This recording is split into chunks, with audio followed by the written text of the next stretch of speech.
Ustaz, saya sudah 12 tahun hidup sebagai single parent dengan 3 anak. Kadang saya lelah menjalani satu sebagai kepala keluarga dengan pekerjaan yang tidak pasti hasilnya.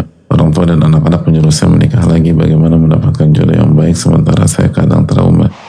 Yang pertama, ketika kita mendapatkan pengalaman buruk, itu bukan berarti hari esok kita akan mendapatkan pengalaman yang sama. Takdir gak sesimpel itu.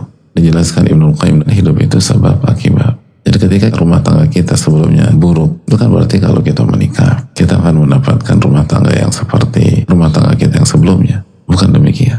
Perhatikan apa yang membuat rumah tangga kita yang lalu itu berantakan. Apa sebabnya? Secara umum, itu karena kita salah memilih sosok. Atau faktornya di sosok. Jadi bukan di rumah tangganya. Kita sering salah kaprah dan kita trauma terhadap rumah tangga atau pernikahannya. Rumah tangga tuh gak ada yang salah. Jadi rumah tangga tuh netral. Bahkan rumah tangga adalah sunnah Rasulullah SAW. Kata Nabi SAW, saya makan, saya berpuasa, saya tidur, saya sholat, dan saya menikahi wanita. Lalu Nabi SAW berkata, "Faman ragiba an sunnati falaysa minni." Barang siapa yang tidak suka dengan sunnahku, bukan bagian dariku. Makanya hati-hati kalau kita tidak suka atau trauma dengan rumah tangga. Jadi gak ada isu dengan rumah tangga. Dan kita gak boleh membenci rumah tangga atau trauma terhadap rumah tangga. Pertama, kita harus tepat dalam mendiagnosa masalah. Kalau dalam bahasa fikih itu tahrir mahalin niza. Kita harus tentukan dulu ini masalahnya di mana. Apakah di rumah tangga? Bukan. Di sosok. Kalau kita udah sampai pada titik itu, lalu lanjutkan lagi. Kenapa kita bisa salah milih waktu rumah tangga itu? Kerangka berpikir apa yang melahirkan pilihan seperti itu? Sudut pandang apa yang membuat kita memilih dia? Prinsip apa yang kita gunakan pada saat kita milih dia? Di mana kita bertemu atau berkenalan dengan dia? Di mana kita cari jodoh waktu itu? Dan bagaimana prosesnya? Apa hal-hal yang membuat kita terpesona atau memutuskan untuk memilih dia? Apa kelebihannya yang membuat kita mau? Apa yang dia miliki sehingga kita ingin menerima pinangannya? Itu kan semua harus di breakdown, harus diurai. Oh, ternyata yang membuat saya memilih dia karena dulu orientasi saya dunia, sudut pandang saya materi. Sehingga kelebihan yang membuat saya jatuh hati adalah kekayaan, kedudukan, atau ketampanan, atau buaya, gombalan, kata-kata manis. Ternyata ketika rumah tangga semua itu omong kosong. Waktu itu kita gak peduli apakah dia sholat atau tidak. Bahkan waktu itu kita gak ngerti konsep menikah yang benar. Kita benar-benar blank dan gak punya data sama sekali. Clueless seperti apa sih suami yang akan membahagiakan istrinya atau mendukung istrinya untuk bertakwa. Bahkan kita gak pernah masukkan sisi kepemimpinan. Yang penting cocok, lucu, enak diajak ngobrol, yaudah kita married. Intinya tuh di sosok. Setelah taufik dari Allah Subhanahu Wa Taala, bukan pada rumah tangganya.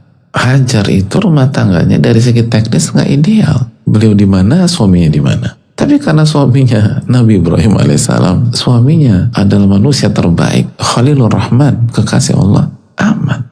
Terkadang kita fokusnya ke teknis, kita lupa tentang siapa sosok yang kita pilih. Kalau kita dapat sosok yang tepat, punya kesolehan, akhlaknya baik, punya jiwa pemimpin, ngerti bagaimana menghandle kita, artinya yang kita butuhkan untuk masuk surga. Karena tugas suami adalah ku anfusakum wa ahlikum nar, jagalah diri kalian dan keluarga kalian dari siksa api neraka. Dan tafsir Ali bin Abi Thalib apa? Dengan mengajarkan agama dan mendidik mereka yang benar.